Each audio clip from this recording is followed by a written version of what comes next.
ABN channels లో నా character సంబంధించి ఎవరినో వాళ్ళు ఒక ఎలిగేషన్ చేశారు కనుక దానికి సంబంధించి మొత్తం డేటా బయటికి తీయాలి. ఈ పుట్టు ఎలా జరిగింది, ఏం జరిగింది, ఎన్టీఆర్ గారి భార్యకి ఈ సమాజంలో ఈ విధంగా అవమానం జరిగితే సామాన్య స్త్రీల పరిస్థితి ఎలా ఉంటుంది అనే దీని మీద కంప్లీట్ ఎంక్వైరీ రిక్వెస్ట్ చేయడం జరిగింది.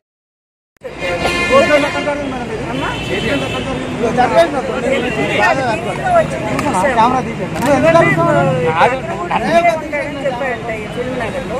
అందుకని మేము ఏం చేసినామంటే మొత్తం కంప్లైంట్ ఇచ్చాము. బీజేపీ గారు సిపి గారు చెప్పారు.